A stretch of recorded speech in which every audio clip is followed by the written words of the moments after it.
Welcome back.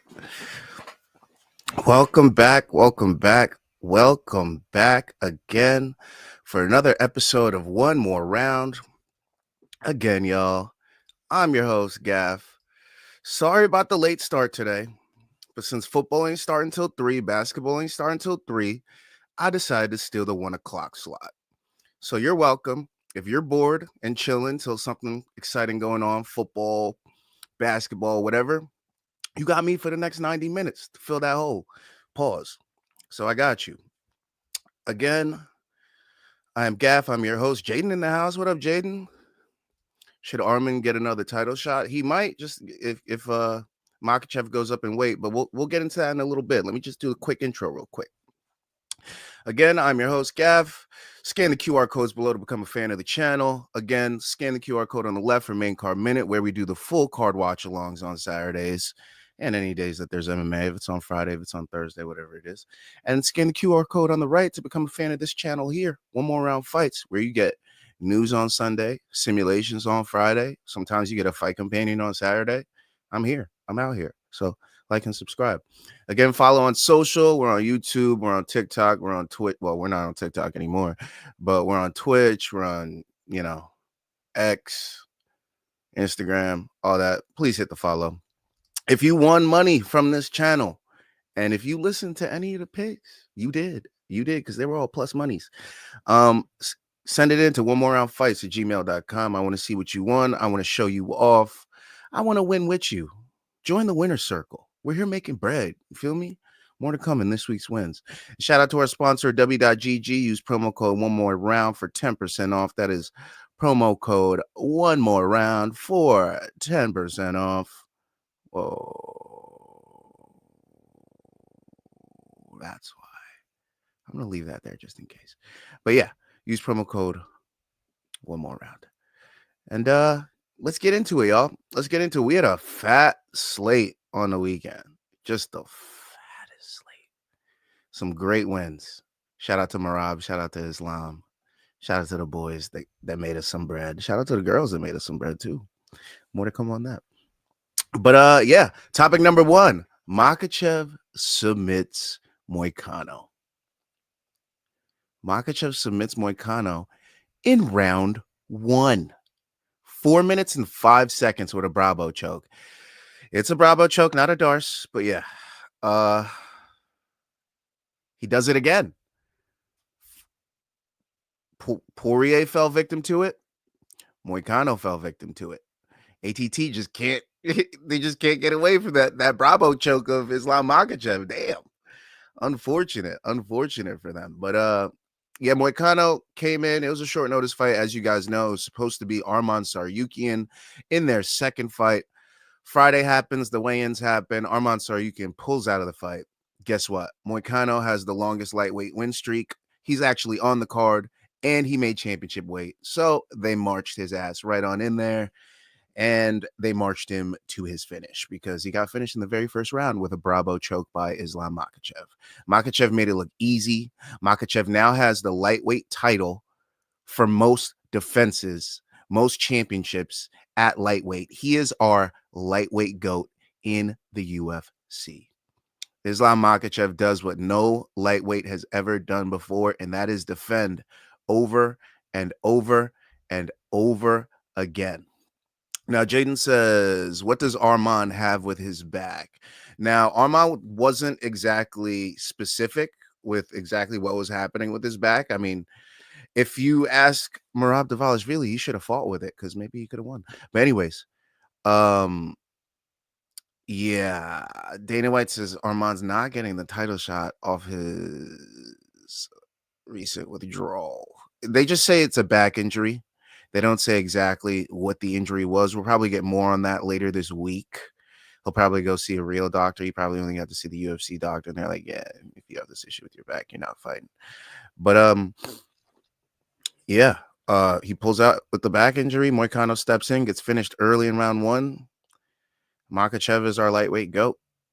Nothing more to say about that. Makhachev could do whatever the hell he wants at this point.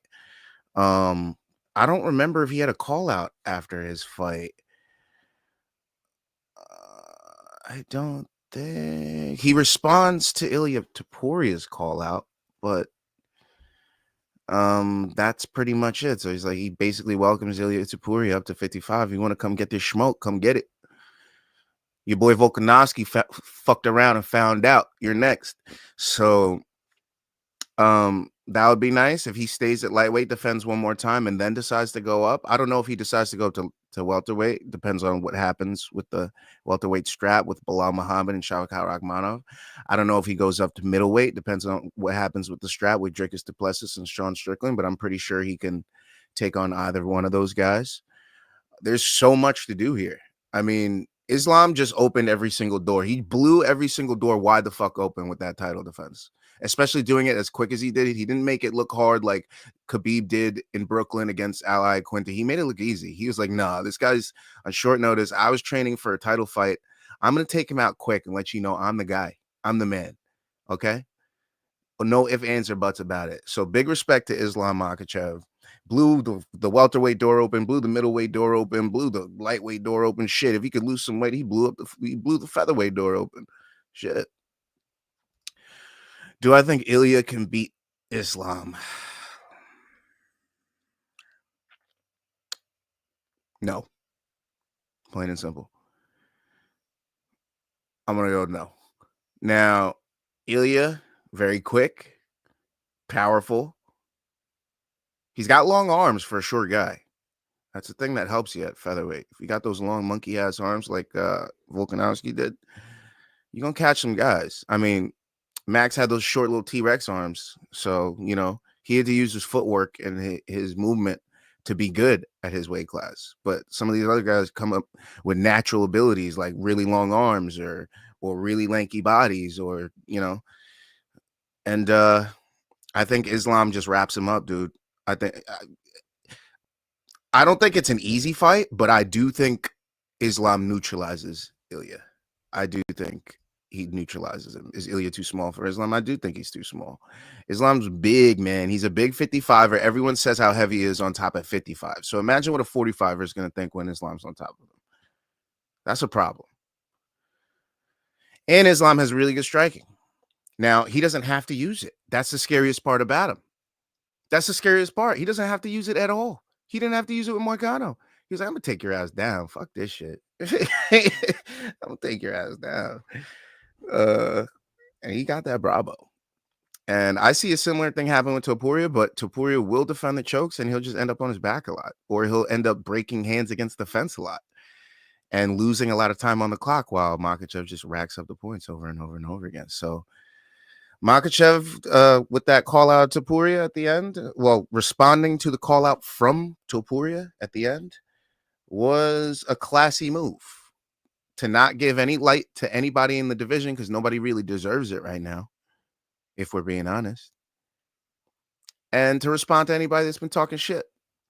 And he said, Ilya, you've been talking shit. So if you want to come up in my house real quick, find out what that Dagestani wrestling is all about, come get it. So big respect, huge respect.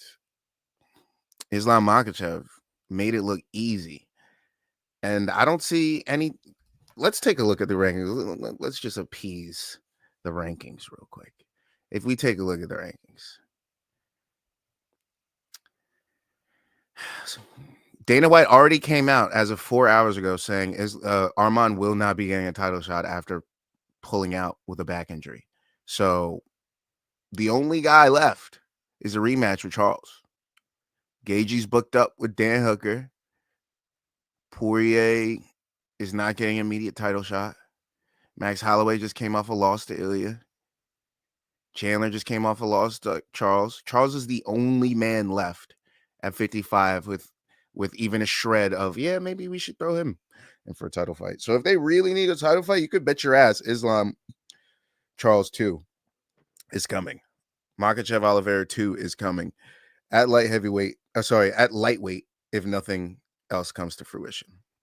Arman Tsarukyan just found himself fighting Dustin Poirier. He just earned himself a Dustin Poirier fight. Because Max probably going to take some time off. Hooker's paired off with Gaethje. Oliveira doesn't need to fight Tsarukyan again. He could. It could be Saryuki Oliveira next, but I don't think so. And do they want to reward Beneil Dariush for his fight falling out with Renato Moicano? Or do they march Moicano in against Saryuki or Moicano Oliveira? Shit, it just got real fun at lightweight. It just got real fun. Or do they rebook the Beneil Dariush Moicano? There's a lot of things to talk about. There is a lot. There is a lot. We'll get into Renier de Ridder a little bit when we get to the results. But yeah, Makhachev. What a win. Moicano can get Dariush next. He can get Saryukian next. I don't like the Poirier fight, especially since they're teammates. So that's not going to happen. Don't even think about Moicano Poirier. Don't think about Saryukian Poirier. Don't think about Saryukian Moicano. I think I just said that. But yeah, none of those fights are going to happen. What we're going to get next is probably Oliveira Makhachev, Oliveira Moicano, or we're going to get Moicano Dariush, the rebooking, or Moicano Saryukian. But I feel like they wouldn't fast track Moicano after such a quick loss to Islam. Why would you give him a number one contender fight against Islam? I mean, against Arman. So it kind of doesn't make sense. Now, Johnny says Arman should face Max next. I don't know. Max just got knocked out. He's going to take a little time off. But if he does come back quick, I could see that. Who gave him black belt, brother? Who gave him black belt? Islam deserves a black belt, and BJJ submitted a few Brazilians. Submitted more than a few Brazilians, man. That boy been cooking him for years. Let's talk about all the Brazilians that Islam has taken out in the last few years. Let's talk about it. Gleison Tibau. Oof. Okay. Davi Ramos. Oof. Let's talk about it. Thiago Moises. Oof. Charles Oliveira. Oof. Renato Moicano. My man is the Brazilian killer. The only one ever to get him is Adriano Martins. It's the only guy. He caught him round one on October 3rd of 2015 in Houston, Texas. He caught him. I was the one Brazilian to get past him. But Makhachev is that dude. If Makhachev goes against a Brazilian, you better take that Russian. So yeah, plenty of options for Makhachev. He could do whatever the hell he wants. He is our lightweight GOAT. Obviously behind Khabib. But with one more win, I think he takes the mantle. I think he does. It's just because Khabib's strength of schedule is absolutely crazy. But like one more legit one. Moicano isn't a legit one for me. One more legit one. If he beats Ilia Topuria, if he beats Charles twice. Yeah, he's it. He's it for me. And I hope Moicano gets a fun fight next. Unfortunately, he had to take such a different style of fight on short notice and try to make something of it. He ended up losing. He should get rewarded. So we'll see what happens with him. But moving on. Yeah, motherfuckers.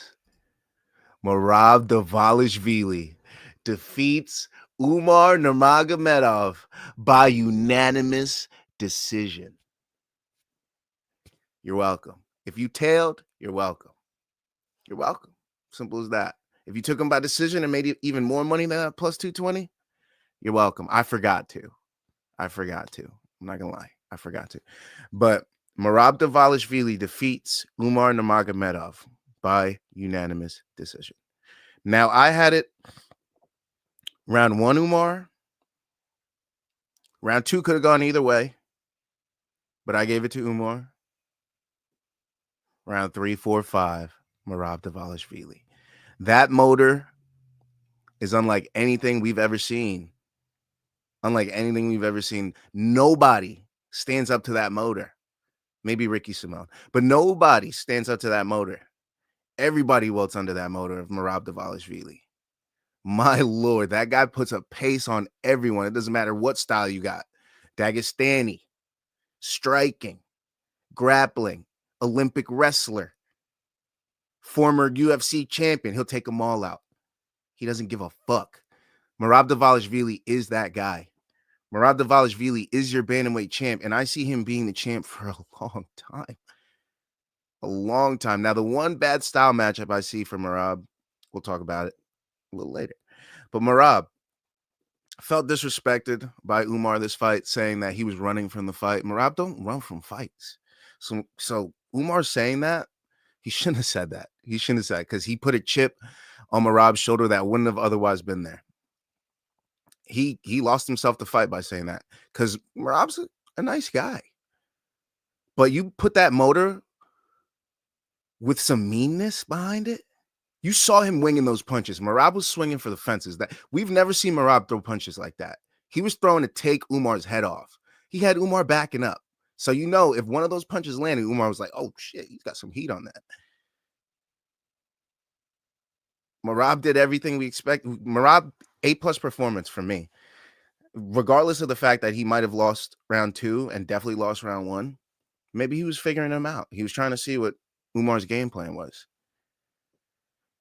I mean, Merab Dvalishvili now has the UFC takedown record, beating Georges St. Pierre. He took down Umar 7 times this fight. 7 times. Now, I'm glad I didn't take that 8 takedown bet because that would have been crushing. At plus 1,800, that would have been tough. But Merab gets the takedown record on Umar Nurmagomedov. What a sweet cherry on top. What a sweet cherry on top. Revenge was so sweet for Merab. Oh, man. And what a champion. He's entertaining on social media. He can show you he can sell the fight by being mean. He could show you can sell the fight by being nice. He has a European following. He's got a New York following. He's well liked. He's got an entourage of former champions like no other.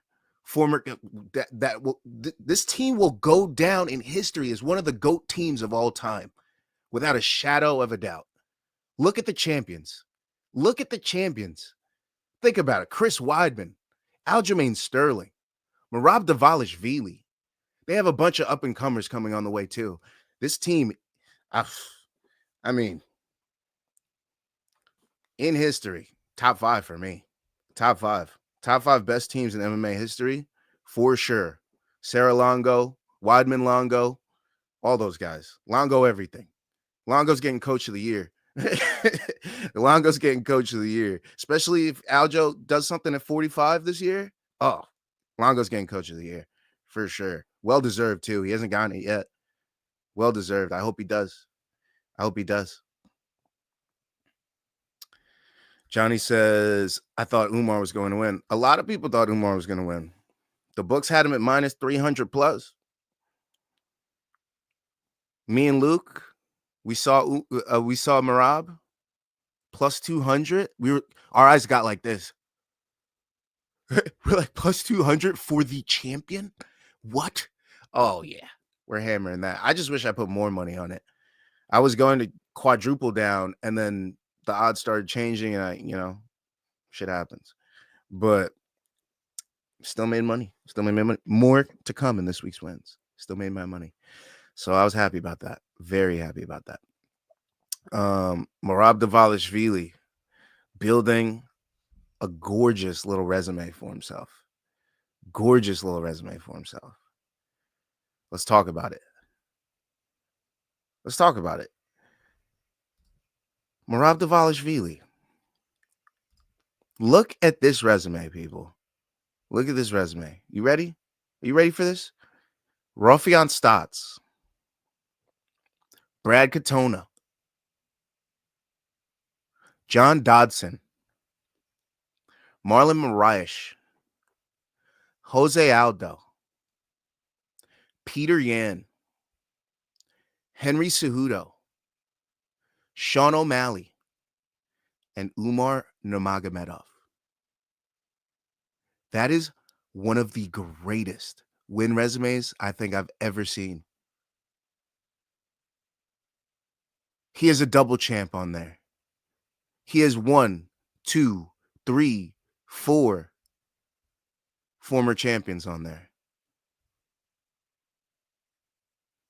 He might have like former champions on there when it's all said and done. Still got to see what Brad Katona does. Still got to see what Rafael Stotts does. And more. And counting. He's still got more people to face. Look at these rankings. He has a rematch with Sean O'Malley on the books if he wants it, a rematch with Umar in the future if he wants it, a rematch with Peter Yan in the future if he wants it. He has the Corey Sandhagen fight. Now, Corey Sandhagen is the one bad matchup that I do see for Merab.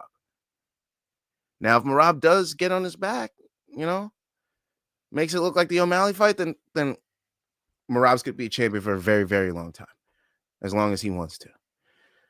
But if Corey Sandhagen can make it dirty, can make it ugly,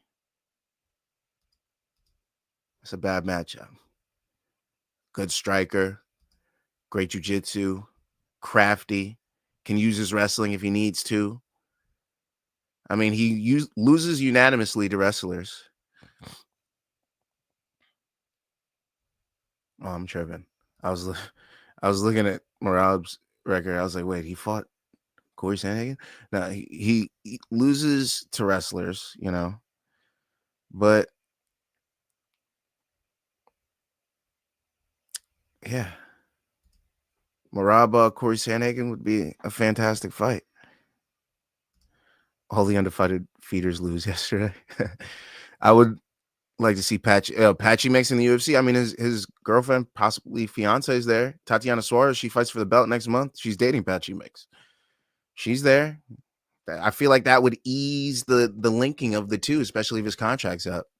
So we'll see what happens with Patchy Mix. We already got Patricia Pitbull coming over, I think. So we'll see what happens.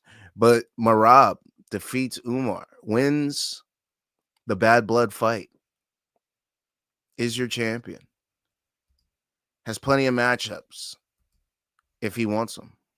Plenty. If he wants a money fight or the closest one to a money fight, Sean O'Malley rematch. If he wants an easy rematch, in his words, Peter Yan.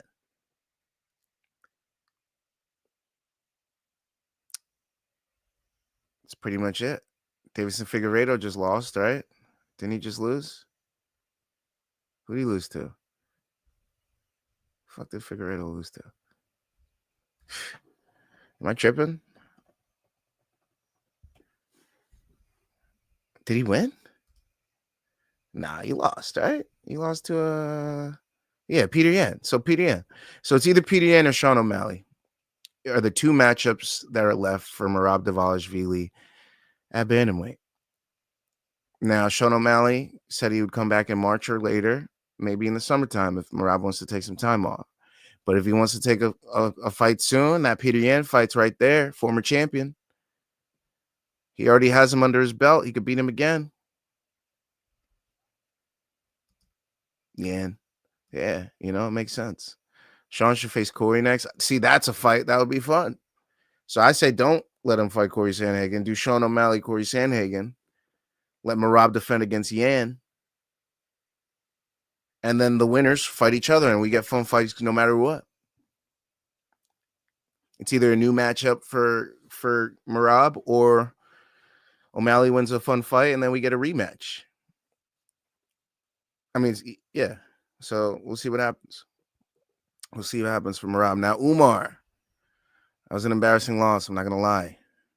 Not embarrassing because he got dominated anyway. It's just that he talked all this crap about he's so much better than him everywhere, that it's his belt, all this stuff, and then loses all the championship rounds, loses the third round, possibly loses the second because there was a 49-46 score in there. So it wasn't great. Umar's going to need a good win.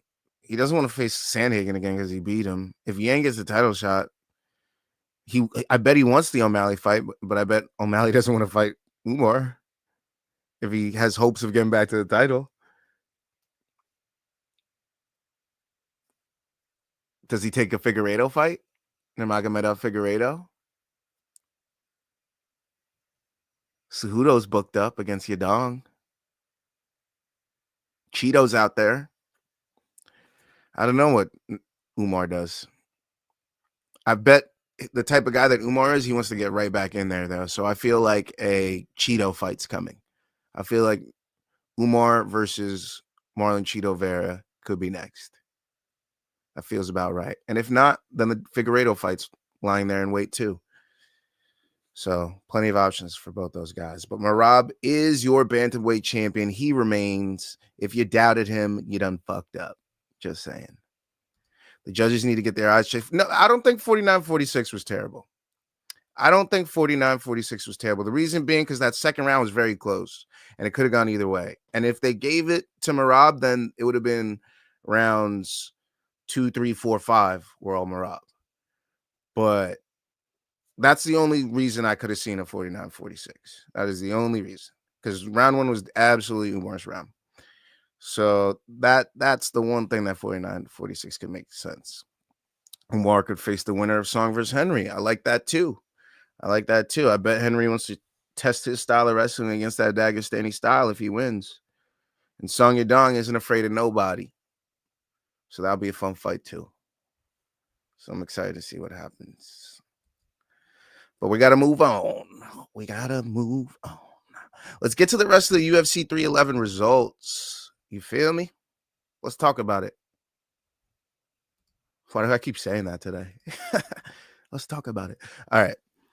Jiri Prochazka defeats Jamal Hill. TKO punches. Round 3. 3 minutes and 1 second. Just hit the over 2.5. Crazy. I thought we were getting a decision for sure. All my bets had decisions.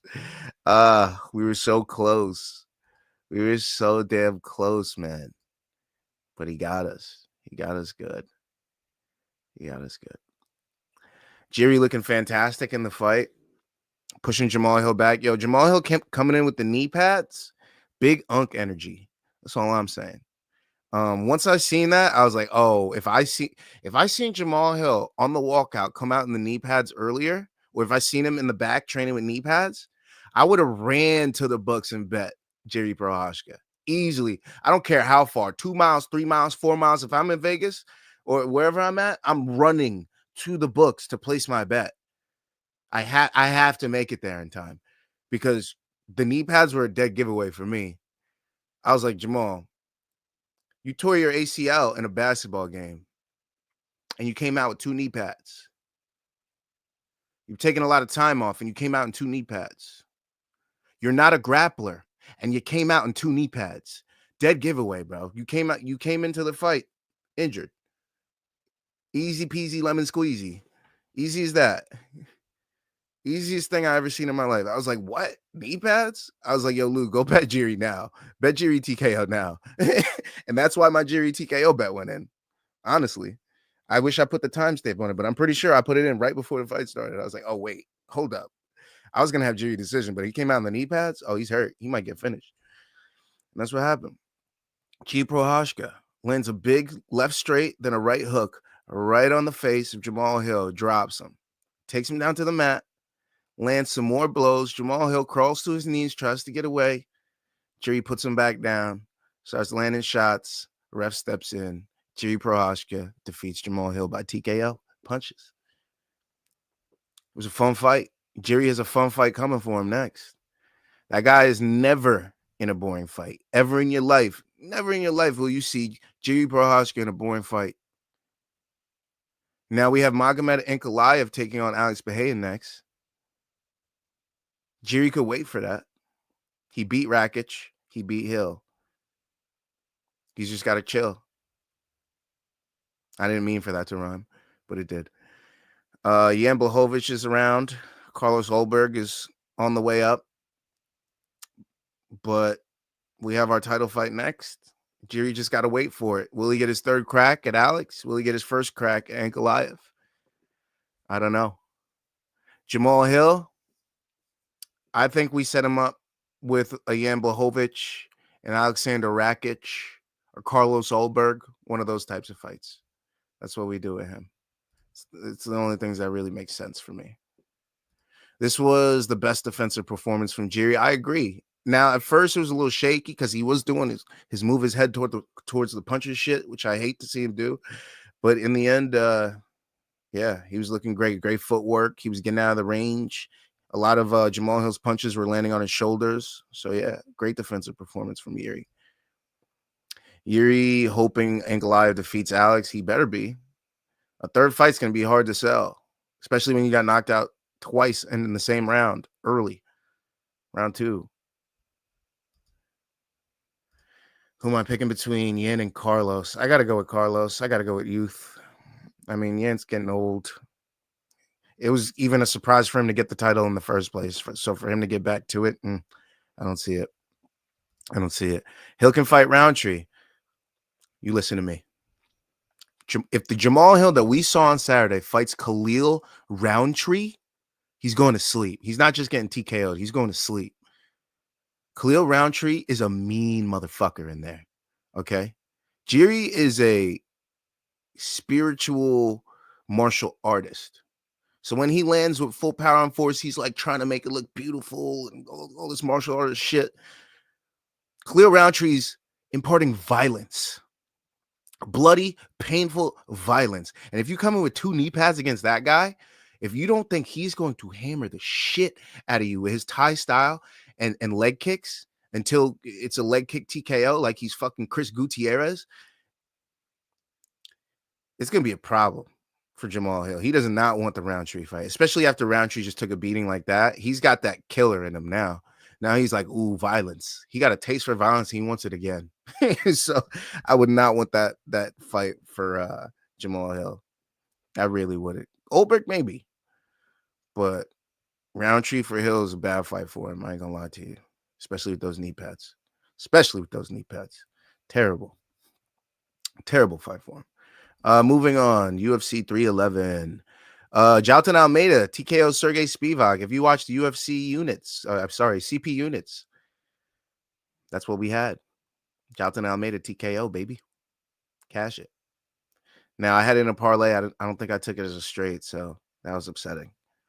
And the parlay didn't cash.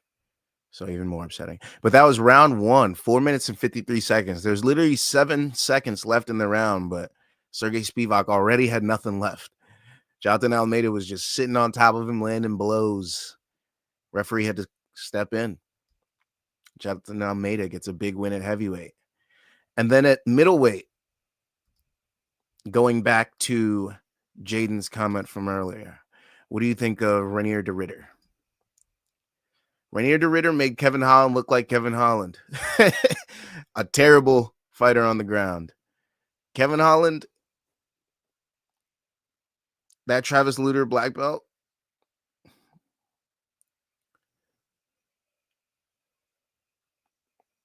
I'm just going to stop there. Reinier de Ridder takes down Kevin Holland. Absolutely one of the easiest takedowns of his career. Takes down Kevin Holland. Almost watching Jamal get slept filled me with joy. I'm not going to say it filled me with joy, but it tickled a little happy side of me. It did. But Reinier de Ridder took down Kevin Holland with absolute ease. Kevin Holland apparently thought that he was going to walk in there, land one punch on Reinier de Ridder and end the fight, because he walked up to him, tried to land a big strike, and that's when de Ridder shot. And that was the only takedown he would need, because he submitted Kevin Holland in round 1. In round 1, 3 minutes and 31 seconds. The over half a round barely hit. Yeah, it was a tough one.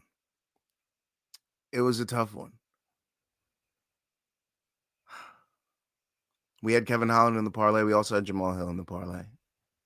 In the high-risk parlay. The normal parlay hit. You're welcome if you cashed.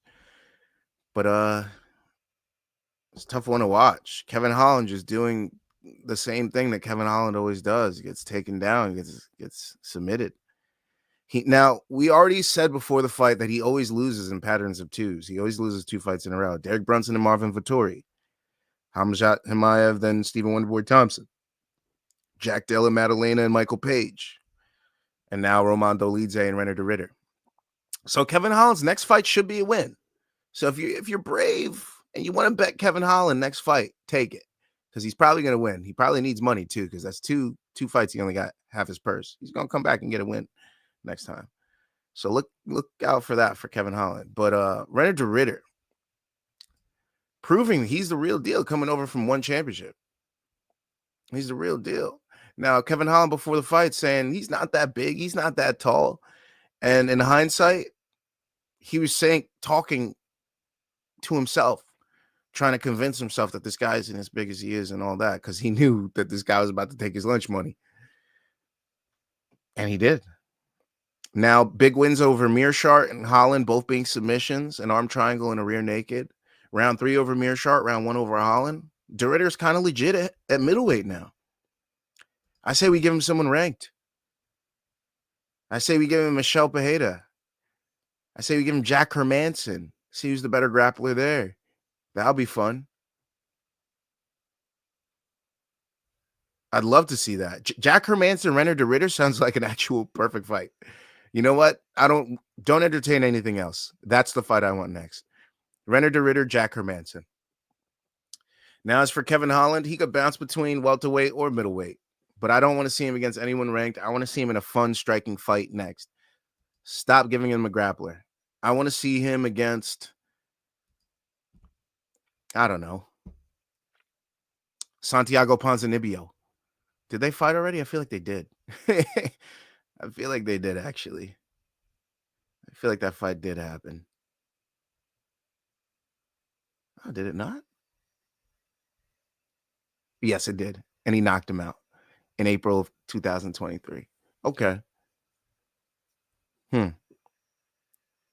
already saw the Michael Page fight. We already saw the Jack Della fight.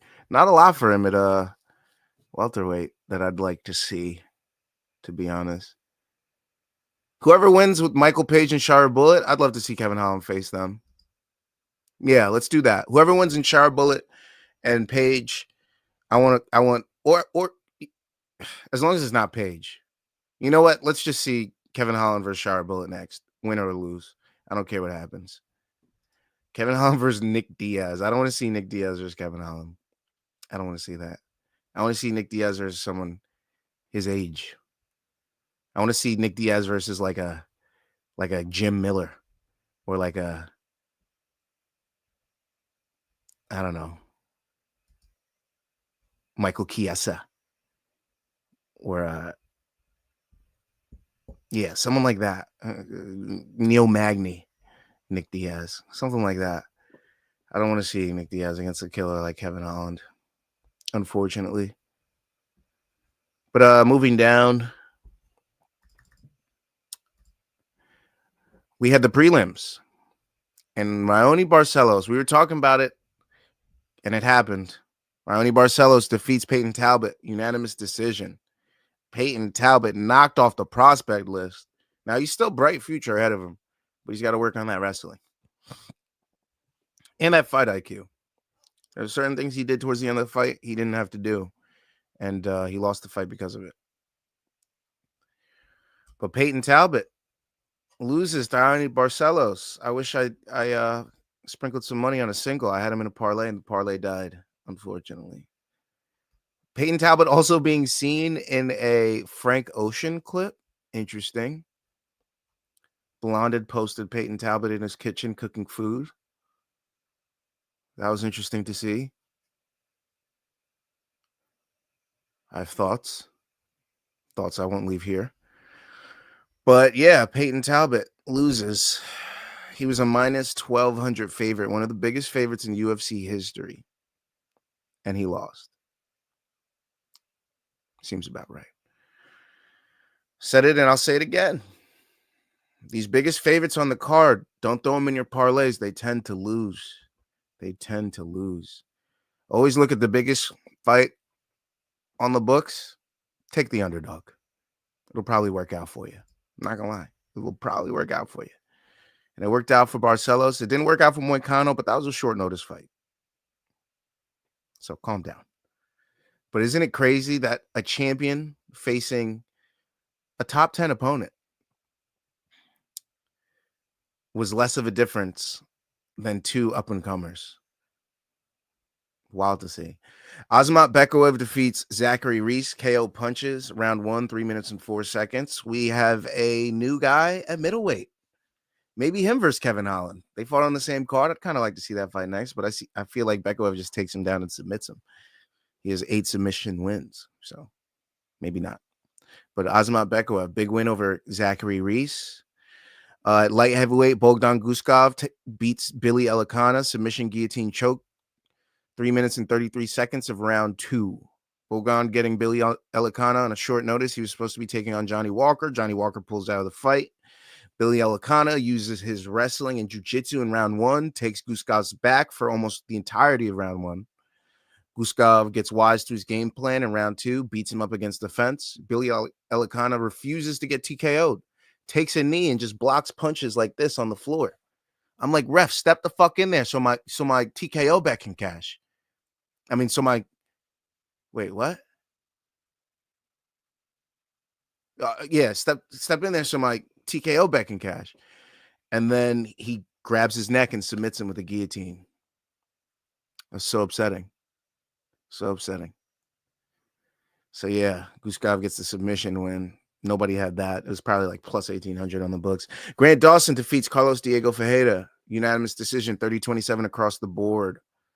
Saw that one coming. Thought Grant Dawson was going to get the TKO win again. They had it smaller on the books, so I kind of figured it wasn't going to happen. So Grant Dawson decision. Cashes Carlos Diego Ferreira, 40 years of age. Time to hang him up. Time to hang him up, my boy. Great career, but time to hang him up. Grant Dawson going to get something good at lightweight next, man. Something good. Something good. Ranked opponent coming for Grant Dawson.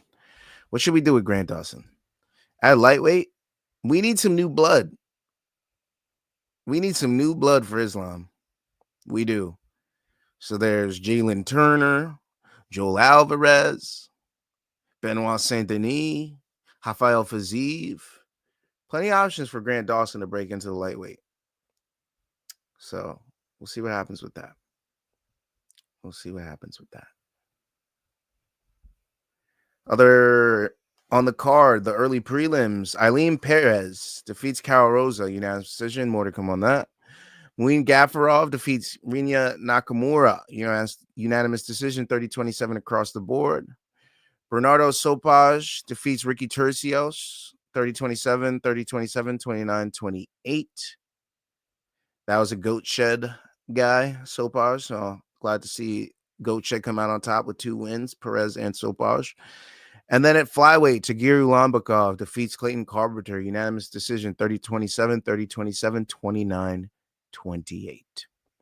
And that will complete our UFC 311 results. Johnny says, I want to see Almeida's wrestling against Tom's wrestling. Almeida at heavyweight against Tom, that's a terrible fight for him. Tom puts him on his back, puts him to sleep early.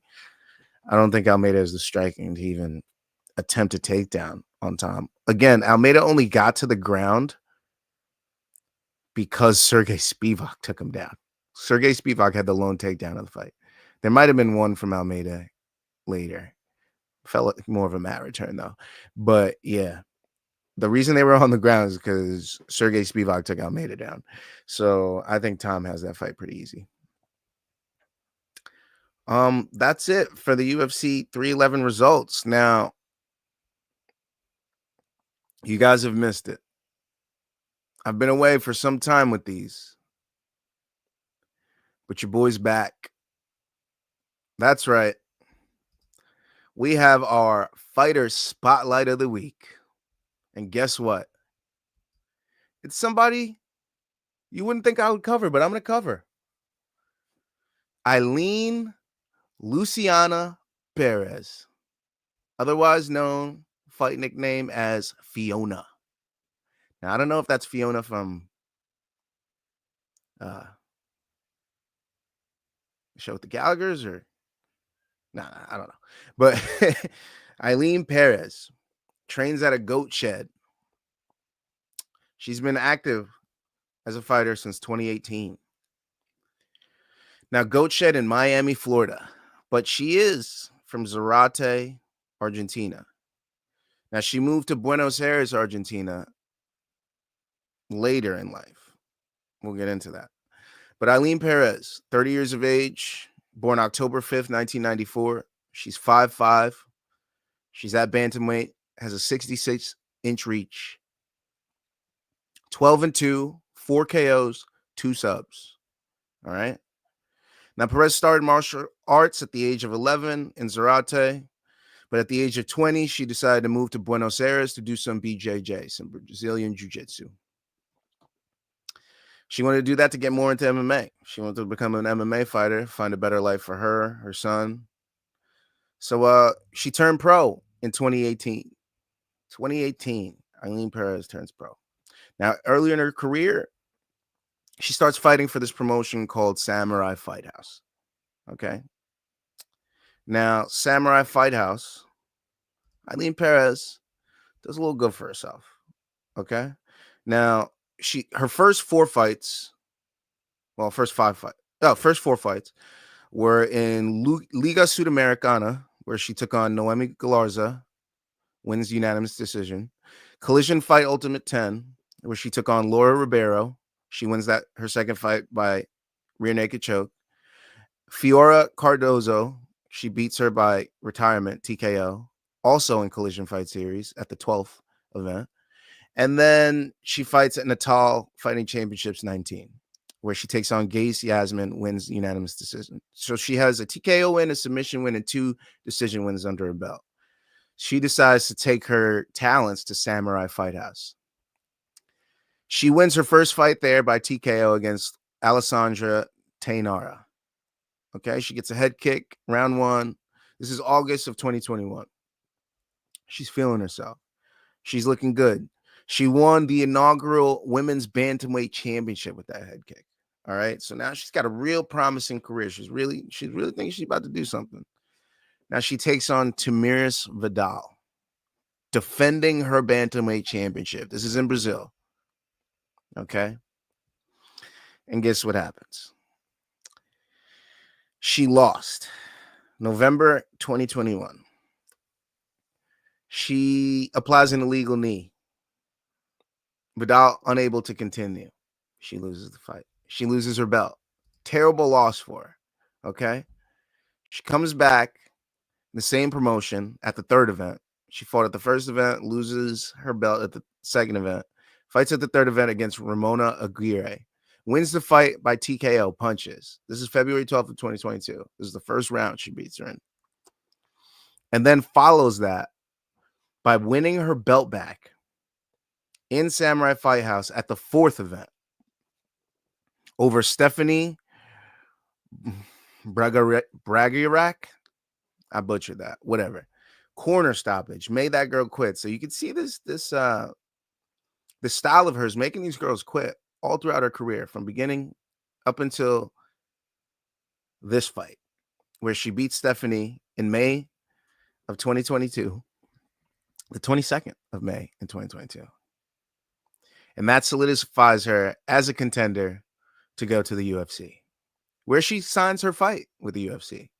Now she's with the gym that she's been going with this whole time. All right. She decides to take a featherweight bout against Stephanie Egger in the UFC. This is her first fight in the UFC. Okay. She debuts. She was scheduled to face Zara Farron dos Santos at UFC Fight Night, Gane versus Tuivasa, but Farron withdraws from the fight. Unknown reasons. Gets replaced by Egger. So, opponent she didn't originally plan on taking, probably not a weight she intended on fighting at, but she ends up taking the fight at featherweight. And guess what? She loses the fight. Loses the fight by submission, rear naked choke. This girl's too big for her in France. France is going to play a key point in this for later. So she loses to Stephanie Egger in France. Terrible loss for her. She's like, all right, I got to switch things up. I got to get my nutrition right. I can't lose. I just got here. I'm in the UFC now. I got to win for my son. Switches gyms. Goes to Goat Shed. Now, as you know, Goat Shed got some characters. Goat Shed got some savages in there. Okay? Think about Goat Shed.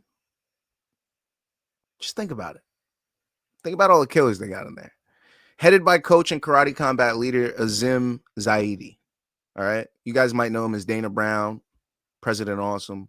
He's a bunch of names. He's the guy at Karate Combat. Okay.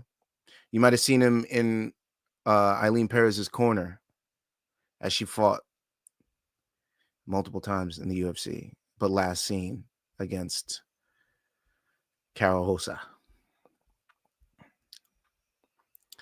But yeah, so she goes to Goat Shed. Goat Shed says, all right, we're going to change your whole style up. You're going to be a marauder. Okay. And guess what? She goes back down to bantamweight and she raffles off 5 wins in a row. Ashley Evans Smith, unanimous decision at UFC on ESPN, home versus Bueno Silva. Lucy Pudilova, UFC Fight Night, Ailin versus Craig, on November 18th of 2023. She wins again. Now she has a fight against Jocelyn Edwards. Okay. Her and Jocelyn Edwards had an altercation at a training session. This led to a crazy fight between the two. It was heated, Referee had to separate them a couple of times. I think he had to talk to them once or twice within the fight. Ailin Perez ends up winning this fight, unanimous decision. Her little mean streak starts here. I think this is where the mean streak started.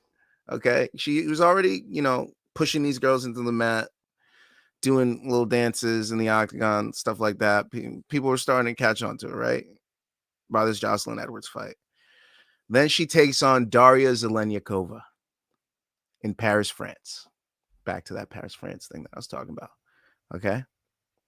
September 28th of 2024. During UFC Fight Night 243 in Paris, she's criticized for celebrating her victory over Zelenyakova. She was twerking over her opponent's face. If you don't remember, it looks something like this. Yeah. So she wins the fight and she twerks over her face like this, right? And people were like, that was a bit disrespectful. That was a bit disrespectful because she just beat this girl and blah, blah, blah. Now, people didn't know, but after the fight, Ailin Perez comes out. Says Zelenyakova made offensive comments before the fight about her dancing, about her using her sexuality and all that. So Perez wanted to put it, she wanted to put it back in her face. And so that's what she did. That's what she did. The action was deemed disrespectful by people like Ariel, whatever.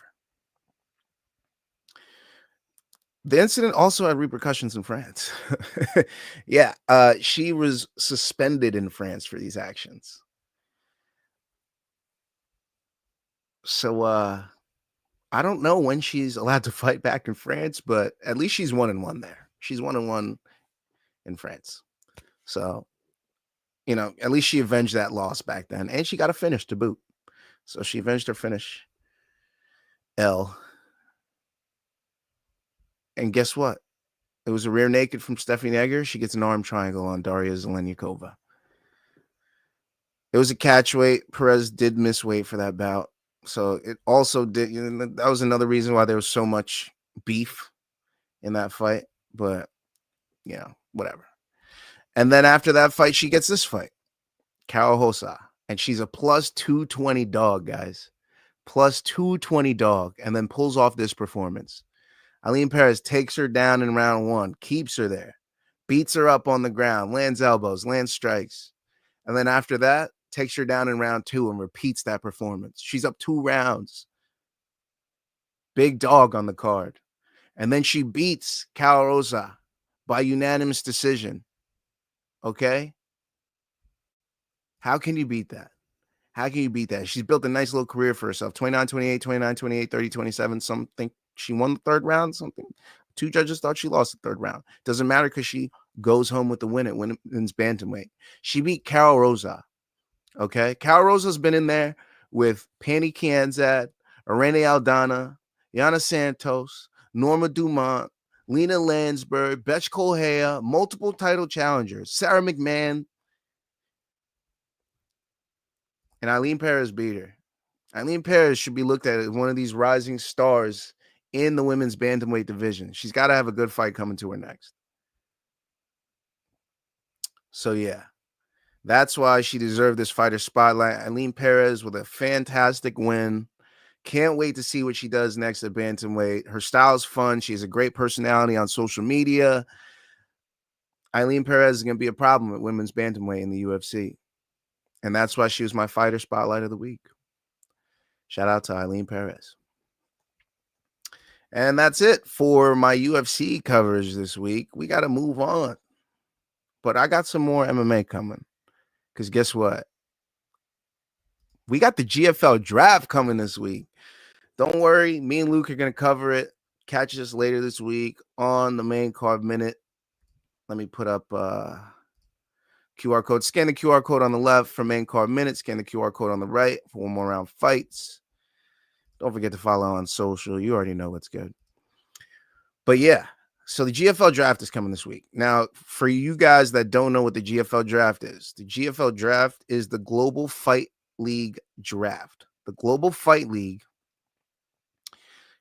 headed by co-founder Darren Owen, basically announced for a launch this year, possibly April of 2025.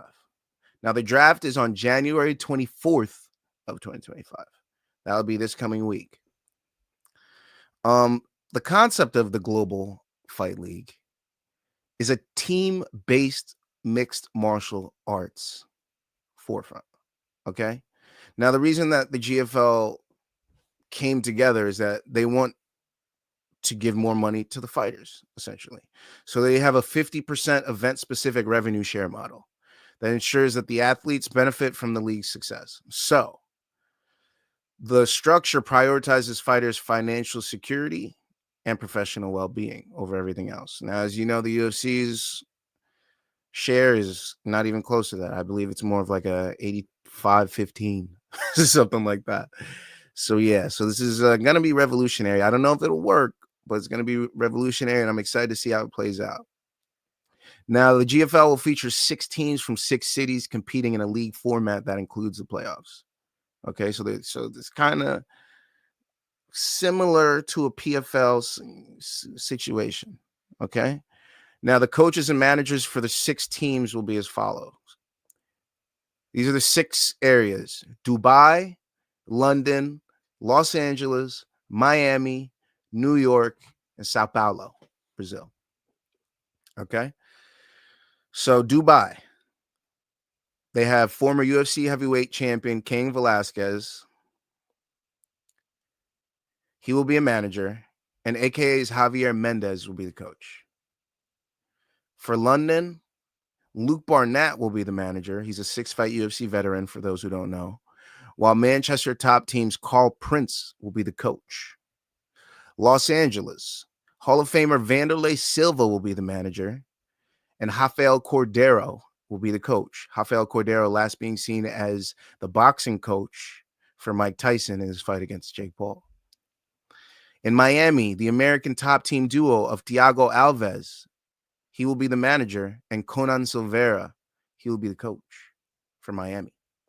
In New York, no manager has been determined just yet, but my guy, Ray Longo, will be the coach. I'm rooting for New York all day. I'm going Team New York.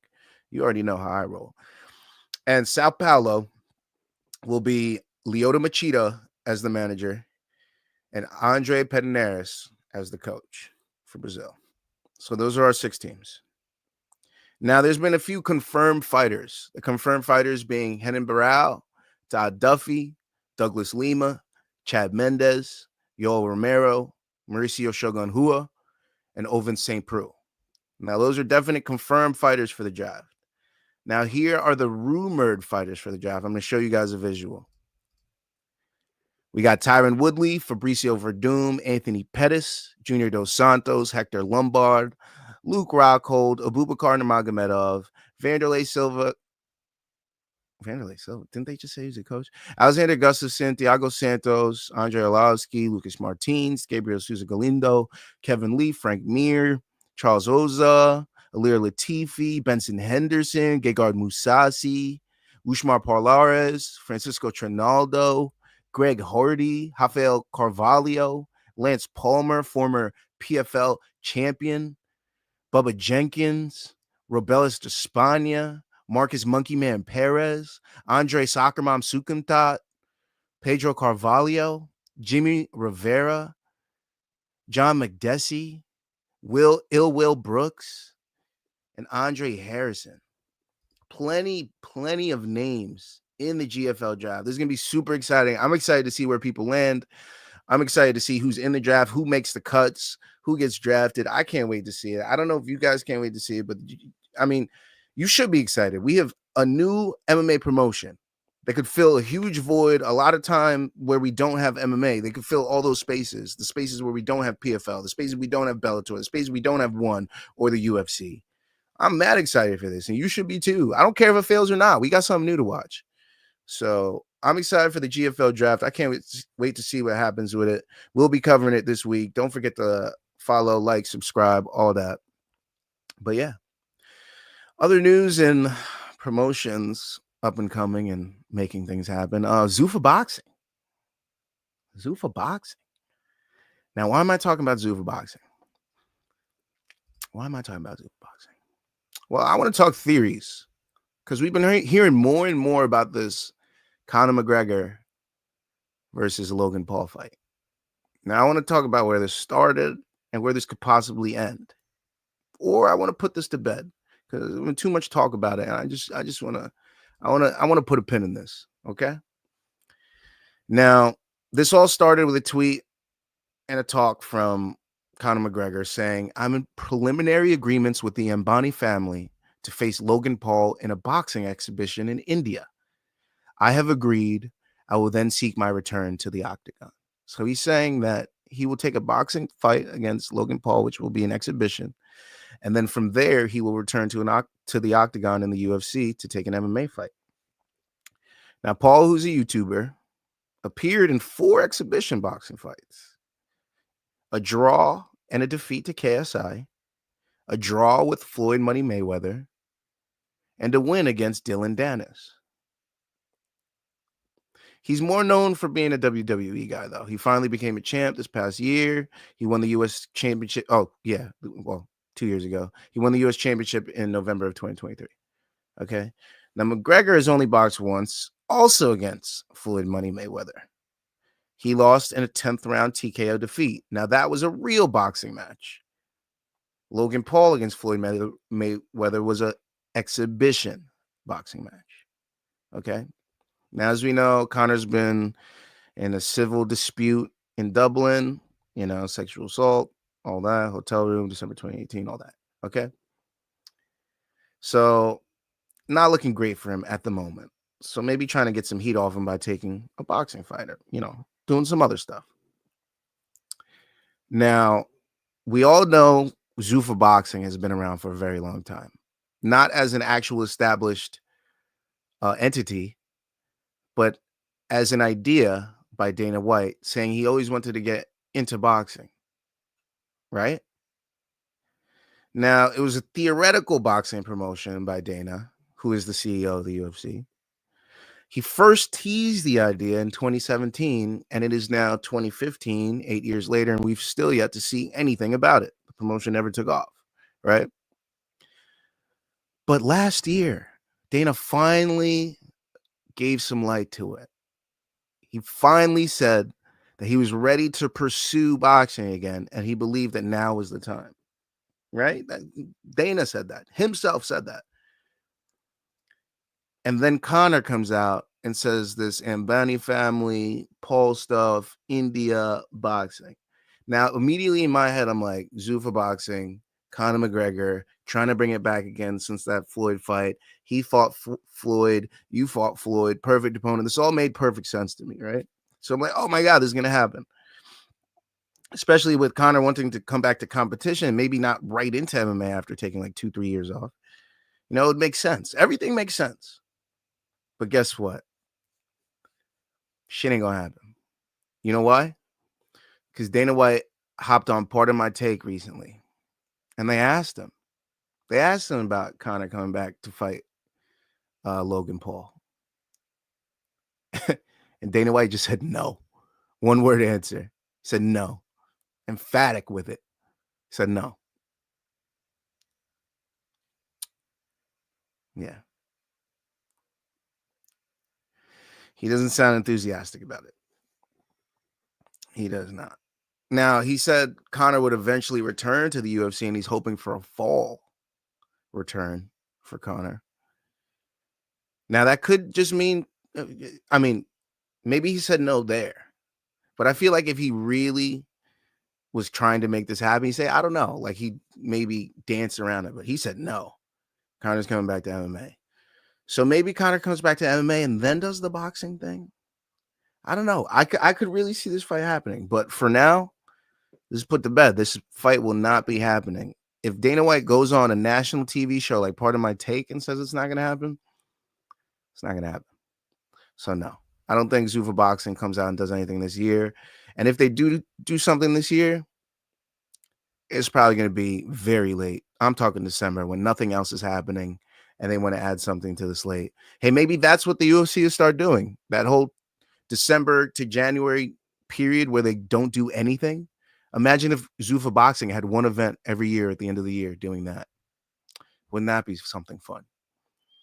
So, yeah, I don't know if it's completely dead, but it doesn't seem like it's happening anytime soon, and it's not happening with McGregor and Paul. So, yeah. But other news in boxing. Let's just talk about some dates coming up. January 24th, same day that we have the GFL Draft, we have Naoya Inoue. He was supposed to take on Sam Goodman. We have another change of opponent. Who's this new opponent? Oh, man. Inoue. Nobody wants to fight. His name is Ye-Jean Kim. He has replaced Sam Goodman, who has withdrawn due to injury. So the fight was supposed to take place in December 24th. I think Sam was injured. They made it for January 24th. Sam's still injured. So they get Ye-Jean Kim to step in against Naoya Inoue for 12 rounds for Inoue's undisputed junior featherweight championship. Then on January 25th in Nottingham, England, on DAZN. Again on DAZN. Dalton Smith will be taking on Waleed Uiza, 12 rounds, junior welterweight. February 1st in Las Vegas, PBC pay-per-view on Prime. We have David Benavidez taking on David Morrell Jr., 12 rounds for Benavidez's WBC interim light heavyweight title and Morrell's WBA light heavyweight title. February 14th in New York on ESPN. Dennis Berinchik takes on Keyshawn Davis, 12 rounds for Berinchik's WBO lightweight title. February 22nd in Riyadh, Saudi Arabia on DAZN pay-per-view, we have Artur Beterbiev taking on Dimitri Bivol in their rematch for the undisputed light heavyweight championship. Beterbiev won in the first fight. Controversial, but he did win. And then March 1st, the other fight that I'm excited about, Las Vegas, PBC pay-per-view on Prime, Gervonta Davis versus Lamont Roach Jr., 12 rounds for Davis's WBA lightweight title.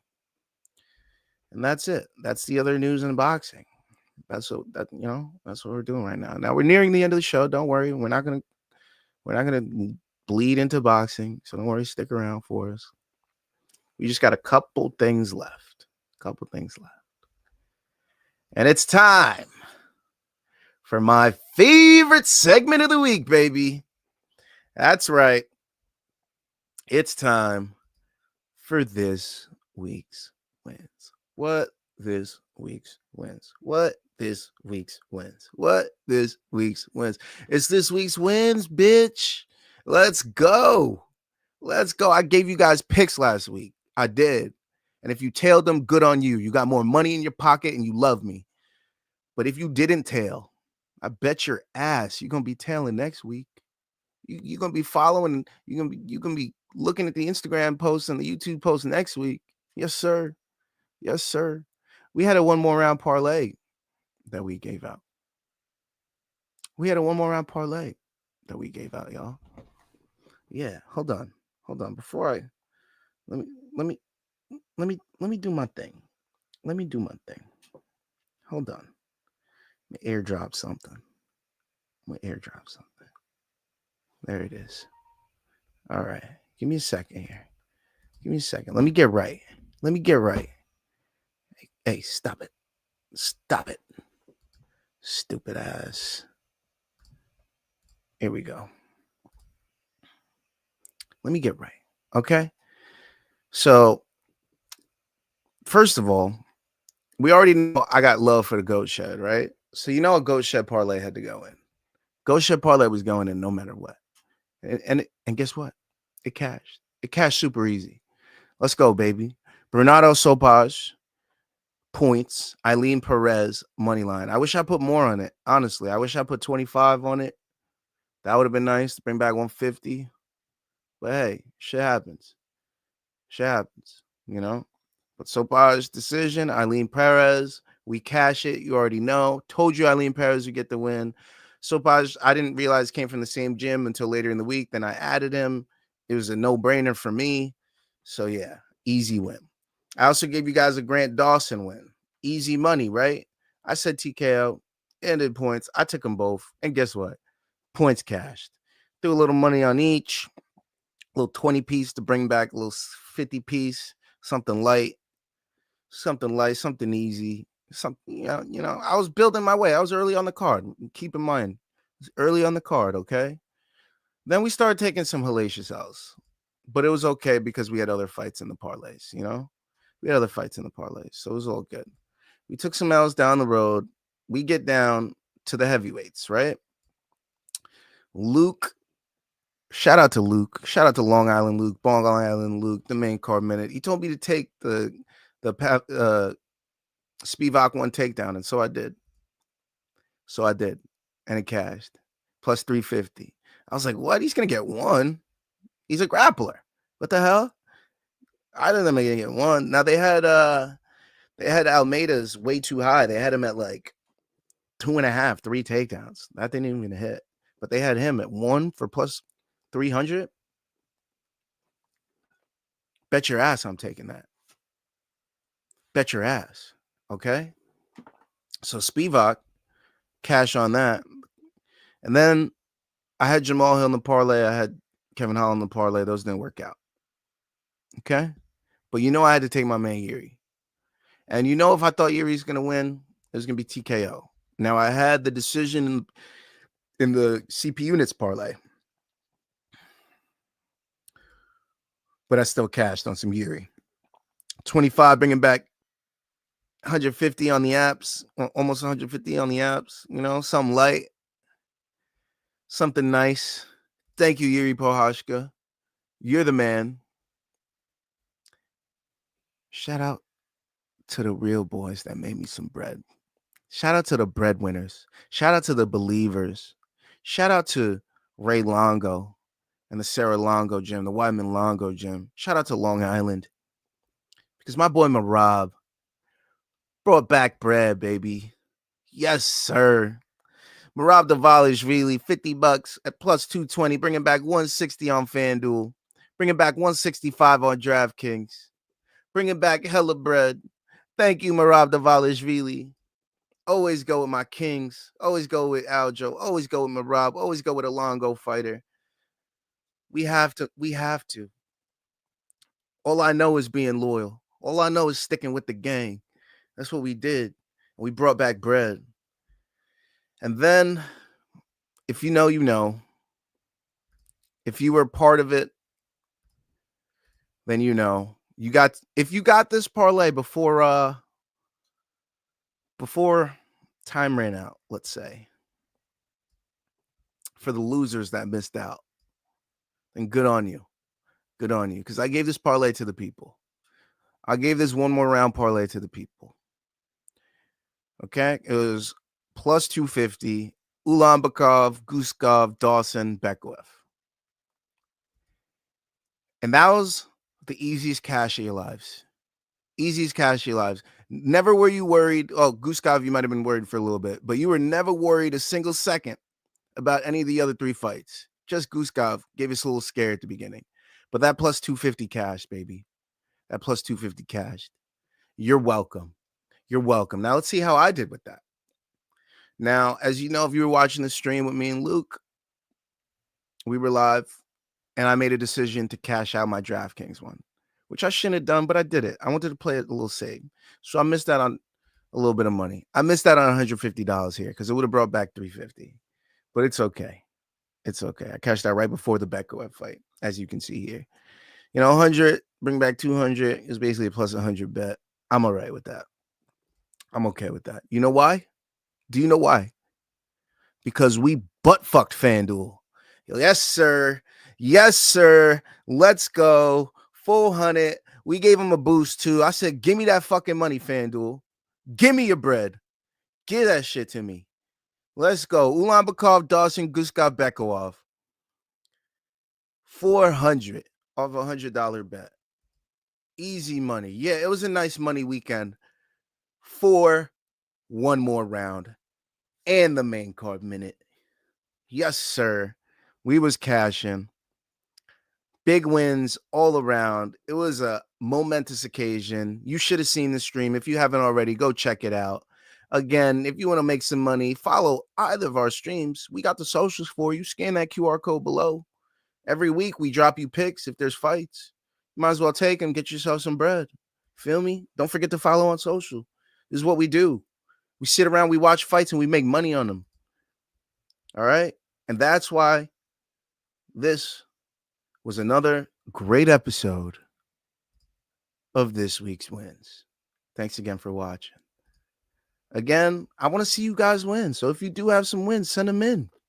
Send them in. One more round fights at gmail.com. I want to see how much you won too off my picks. I want to see. Let's get this bready. You feel me? All right. I want this segment every week. Every week, I want at least $500. This week's wins. I don't do this for fun. I do this for money. Let's go. That being said, there's no UFC next week. We don't have a UFC event until February 1st. But we do have a PFL coming. I forgot to make the graphic for this. So we're just going to talk about it. We're just going to talk about it. Okay? So picks on PFL Champion Series 1. Nurmagomedov versus Hughes. This will be on January 25th, 2025. Now, Nemkov is taking on Tim Johnson at heavyweight. Nemkov. All day. All day. What are we doing here? What are we actually doing here? We're going to get bet on Timothy Johnson? I don't care if it's heavyweight. Hold on. Okay, yeah. So we got to go with that. Have to. Okay. And then I like Usman Nurmagomedov. I know Umar didn't look great, but Usman's more like an Islam. I expect him to keep his belt. Usman Nurmagomedov should win. Other sneaky guys I have on the card. I like Nathan Kelly beating Ahmed Magomedov. I like that. And I also like I think Ibrahimov. I like Jarrah Al-Salawi. I like him as well. And I think that's it. I think that's it for me. Yeah. Those are my picks. For that. Now, if you want to move ahead a little bit, I'll give you a couple picks for UFC Fight Night 250. If you want, I'll give you a few picks. I'll give you some here and there. Izzy. I like Izzy against Imavov. Imavov's not really going to take him down as much. It's going to be a striking affair, and I think Izzy wins that. Now, Imavov may use some fence game, and he may get a takedown here or there, but it's a 5-round fight, and Izzy is very familiar with 5-round fights. Sharabutin Magomedov to beat Michael Venom Page. It is a striking affair, but Sharabutin can take it to the ground. And we've seen Michael Page on his back a lot. So that's all I'm going to say. Jasmine Jasudavicius over Mayra Buenasilva. Mayra Buenasilva tends to gas. Jasudavicius has that gas tank. Seems like she's just going to take over from the end of round 2 and round 3. Then I also have Muhammad Naimov and Faraziem. I like both those guys as well. Faraziem taking a really good fight. I think he wins that as well. I'm just going quick because I want a little half hour before the NFL and NBA games start. So I just went through that quick. But yeah, that's it for me. That's it. Shout out to everyone that showed up. Shout out to Lazy Bag coming through. Oh, what a night. Oh, what a night, Lazy. Oh, what a night. Yeah, shout out to everybody that came through today. Shout out to Johnny. Shout out to Jaden. Shout out to Michael. Shout out to Lane. Shout out to Lazy.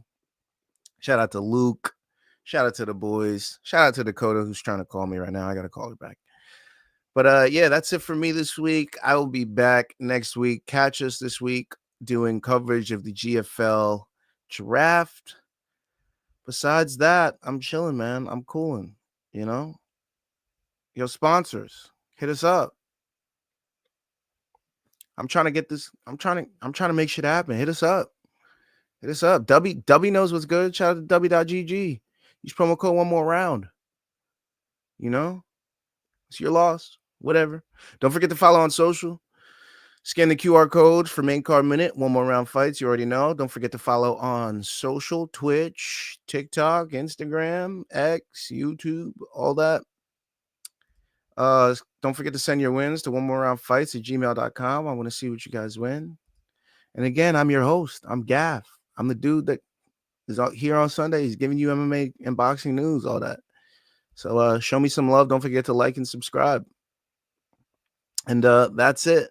Enjoy the football games. Let's go Bills. Enjoy the basketball games. Enjoy your Sunday. I hope everyone makes some money. And I'm out. Deuces.